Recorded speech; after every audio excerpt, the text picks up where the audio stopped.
SOW는 그 자체로 캐리어 역할을 하기 때문에 별도의 PCB를 필요로 하지 않는다. 이게 FCBJ가 필요하지 않다는 거죠. 샤인머스켓이 등장했다고 보라포도가 다 사라졌느냐? 그렇지 않죠. 그거는 또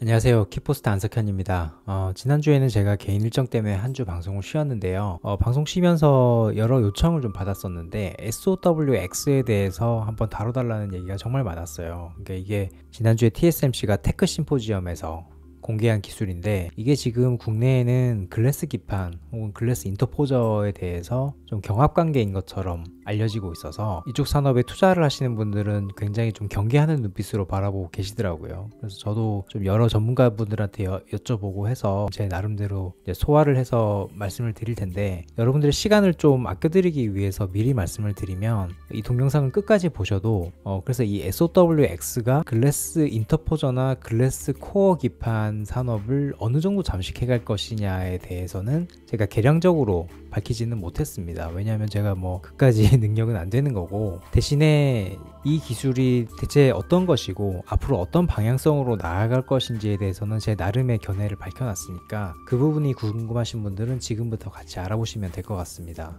지난주에 미국 캘리포니아에서 TSMC 테크 심포지엄이 있었죠. 근데 여기서 왼쪽에 보시는 COO, 그러니까 유지엠이 박사님께서 SOWX, 오른쪽에 보이는 이 기술을 발표를 했습니다. 이게 2027년도에 이제 양산을 하겠다고 밝혔고요. 여기 보시는 40X라고 되어 있는 거는 기존 대비 40배의 컴퓨팅 파워를 낸다는 뜻입니다. 어마어마하죠. 그럼 기존이라고 하는 그 기준은 뭐냐? 이게 2023년에 공개됐던 플랫폼인데 이거를 한 배로 봤을 때 2027년에 나올 SOWX가 이제 40배의 성능을 낸다는 거고, 여기 중간에 있는 3.5배 이거는 2026년에 나올 겁니다. 그럼 이 7배짜리는 2026년에서 2027년 사이, 뭐 사이 언젠가쯤에 나오겠죠. 근데 사실 이 그림은 이전 버전이 있습니다. 그러니까 작년에 TSMC가 테크 심포지엄에서 발표하기로는, 그러니까 지난주 말고 작년에 1년 전에 발표하기로는 이런 식이었습니다.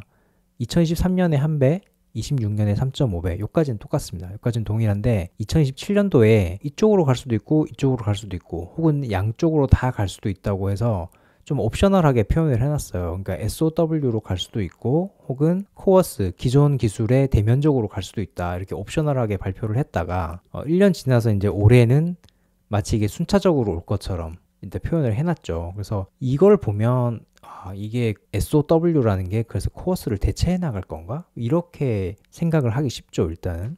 TSMC가 SOW에 대해서 사실 디테일한 정보를 공개를 하지 않았기 때문에 저는 제 나름대로의 방법으로 한번 알아봤습니다. 이제 확대를 하는 거죠. 여기 밑에 보면 이제 단면도가 있는 걸 확대를 해봤습니다. 확대를 하면 기본적인 구조는 그동안에 저희가 봤던 코어스하고 아주 다르지는 않습니다. 특히 코어스 L하고 참 비슷한데요. 이게 SOC가 이렇게 두 개가 버티고 있고 HBM이 있고 IO 다이가 이렇게 있고, 이 SOC는 우리가 기존에 알고 있던 뭐 GPU, CPU, NPU 뭐 이런 로직 다이들이고, HBM은 메모리죠. 메모리가 이렇게 있고, 그거를 연결하는 거는 여기 LSI라고 하는 게 있습니다. 이 LSI 여기 작게 써 있는데, 이 LSI는 로컬 실리콘 인터포저를 좀 작게 잘라놓은, 축소해 놓은 거죠. 근데 그거가 이제 인터포저 비용을 아끼기 위해서 이게 조각조각 잘라서 이렇게 연결되는 부위만 이렇게 잘라서 쓴 거고, 그러면 이까지는 우리가 봤던 코어스 L하고 동일한데 이 아래가 좀 다르게 생겼습니다. 이 아래가 그동안에는 우리가 FCBGA라고 하는 패키지 기판, 그러니까 PCB로 만든 패키지 기판이 이 아래쪽에 위치를 하잖아요. 그리고 이 FCBGA 중간에 있는 심지가 지금은 FR4라는 플라스틱으로 되어 있는데 이제 그게 글래스로 바뀌는 게 우리가 그동안에 공부해왔던 글래스 코어 기판이고, 그래서 이게 관심이 많으셨던 거죠. 근데 그러면 이 밑에 있는 지금 떠받치고 있는 요 놈이 FCBGA일 것인가? 그러면은 걱정할 필요가 없죠. 그럼 이 FCBGA 결국에는 글래스로 바뀔 것이니까 글래스 기판 트렌드하고는 상관없겠구나라고 볼 수 있는데, 이 그림이 FCBGA라고 하기에는 조금 애매합니다. 왜냐하면 FCBGA는 보통 이렇게 그리거든요. 중간에 이렇게 큼지막한 코어가 있고 이 코어를 빌더 필름들이 이렇게 감싸고 있는 형태로 그립니다. 왜냐하면 FCBGA는 그게 플라스틱이 됐건 글래스가 됐건 간에 이 중간에 심지가 있어요. 제가 심지라고 표현을 하지만 보통 코어라고 부르죠. 이 코어 부분이 있어서 이 코어를 이 비하홀을 뚫어서 아래 위를 교통을 하게 만듭니다. 이렇게 교통하게 만들어서 아래 위 이제 전력하고 이제 시그널을 통신하게 만드는 게 이제 전형적인 FCBGA인데, 이 중간에 SOW 이번에 발표를 한 거 보면 코어가 없죠. 코어가 없이 그냥 바로 RDL만 이렇게 있습니다. 그러니까 빌드업만 있는 거죠. 그래서 그럼 이거는 FCBGA가 아니고 다른 방식으로 여기 아래쪽에 이제 신호와 전력을 통하게 만들었구나 라고 생각할 수 있습니다. 그럼 이거는 도대체 뭐냐? 이거는 제가 생각건데 RDL 레이어인 것 같습니다. RDL이라고 하는 거는 이제 우리나라 말로는 재배선층이라고 하는데, 어떻게 보면 여기 있는, 그러니까 FCBGA에 있는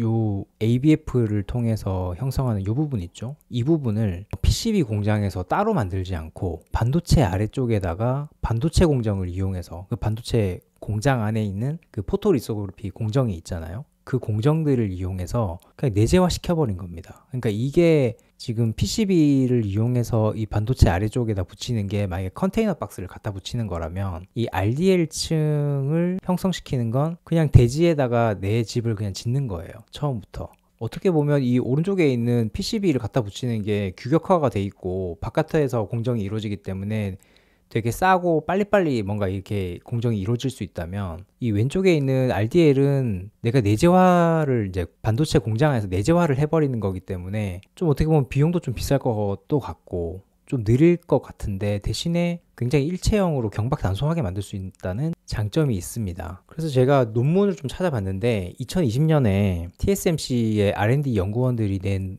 논문이 있더라고요. 이게 전기전자공학회 사이트에서 제가 발견을 한 건데, 여기 보면 이렇게 써 있습니다. 영어로 이렇게 써 있는 걸 제가 번역을 해보니, SOW는 그 자체로 캐리어 역할을 하기 때문에 별도의 PCB를 필요로 하지 않는다. 이게 FCBGA가 필요하지 않다는 거죠. 우리의 예상이 맞았던 겁니다. 그러니까 이 아래쪽에 있는 이 부분이 PCB가 아니라 그 다른 무엇, 그러니까 RDL 레이어가 맞다는 거죠. 따로 PCB를 이용해서 만드는 게 아니라 반도체 공장 안에서 일체화시켜서 RDL을 만들어버린다, 이런 의미입니다. RDL 만드는 과정이 그림이 있길래 제가 가지고 왔는데 이게 굉장히 어려워요. 보면 일단 이 TSV라고 써있는 이 부분이 이제 인터포저가 되는 거고, 인터포저 위에 PI나 BCB 이런 유기물들을 이용해서 일단 절연층을 만들고요. 그 절연층과 뭐 이런 구리 도금 기술 뭐 이런 것들을 이용해서 이런 식으로 TSV 위에, 인터포저 위에 이렇게 RDL층을 올리는 겁니다. 이 그림만 봐서는 잘 이해가 안 되는데, 이거를 한번 이렇게 뒤집어서 보면, 자, 이걸 뒤집어서 아까 이 그림에다 한번 붙여볼까요? 여기 보면은, 자, 여기 TSV 부분, TSV가 아까 인터포저라고 그랬죠? 인터포저 밑에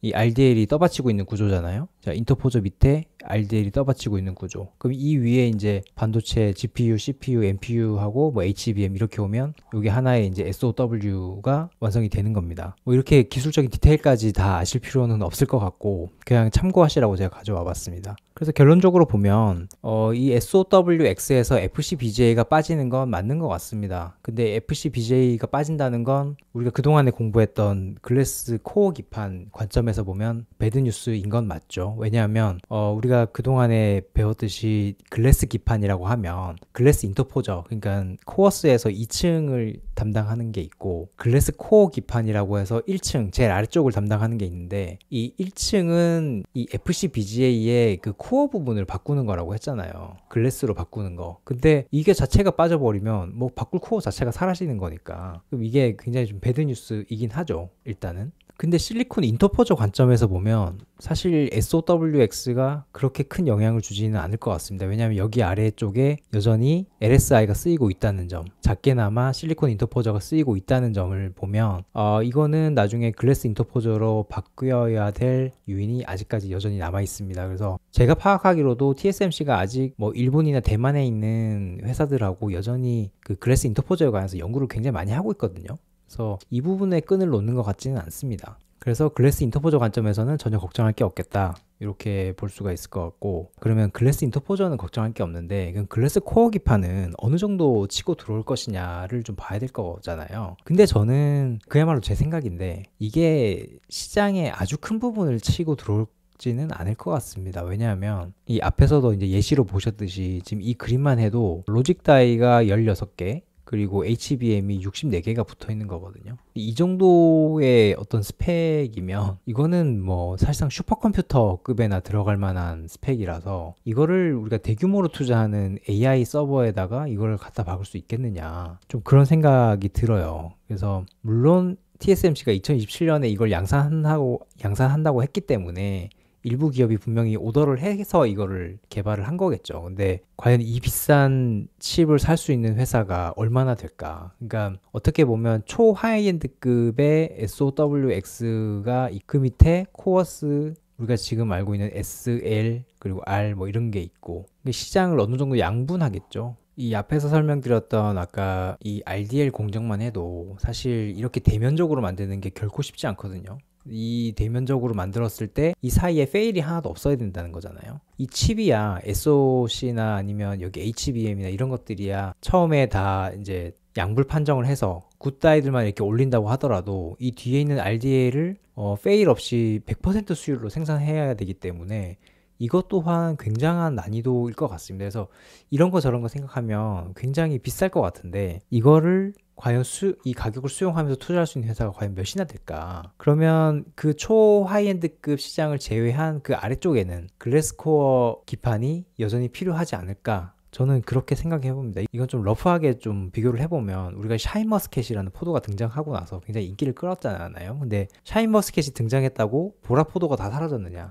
그렇지 않죠. 그거는 또 그들 나름대로 시장이 있고, 샤인머스켓은 또 샤인머스켓대로의 시장이 있고, 그런 거잖아요. 그러니까 시장이 공존하는 거지 결코 하나가 원사이드하게 다 쓸어져 버릴 것 같지는 않습니다. 이런 비슷한 사례가 그 앞에서도 있었는데, 사실 이 팬아웃 웨이퍼 레벨 패키지라는 기술도 어떻게 보면 SOW하고 비슷합니다. 이게 등장하면서 패키지 기판 없이 모바일 칩을 패키지할 수 있다는 걸 증명을 했거든요. 그래서 애플이 TSMC로부터 이 기술을 도입을 하면서 그러면 앞으로는 플립칩 CSP 패키지라는 게 아예 없어지겠구나. 애플이 이걸 선택하면 다른 회사들도 다 선택하지 않겠어 라고 다 생각하면서 이 시장이 다 죽을 거라고 생각했거든요. 근데 그렇지 않았죠.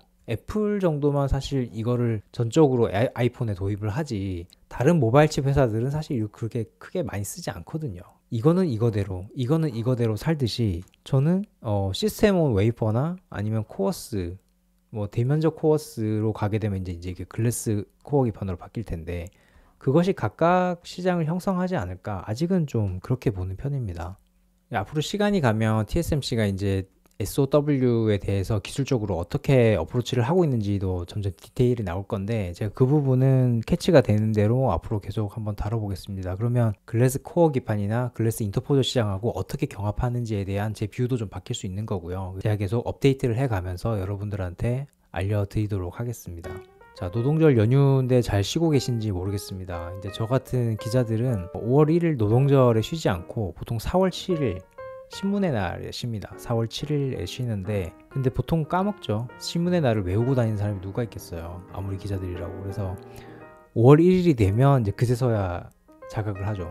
신문의 날이 언제였지? 생각해보면 이미 지났죠. 그래서 제가 2007년부터 기자 생활 시작했는데 그때부터 5월 1일이나 4월 7일이나 한 번도 쉬어본 적이 없습니다. 그래서 매번 이렇게 좀 이번 올해도 그냥 지나가는구나 그랬었는데 그래도 올해는 좀 뜻깊습니다. 뭐 아시는 분은 아시겠지만 곧 구독자 1만 명 돌파를 눈앞에 두고 있고 시작한 지 한 5개월밖에 안 됐거든요. 근데 그러다 보니 아직 힘든 줄도 모르고 계속 하고 있습니다. 그래서 앞으로도 계속 열심히 하겠습니다. 여러분들 응원해 주시면 뭐 일주일에 1개 아니면 2개 동영상은 제가 계속 올리도록 하겠습니다. 계속 응원해 주세요. 자, 오늘 준비한 소식은 여기까지고요. 저는 주말에 안테나 시간에 다시 돌아오겠습니다.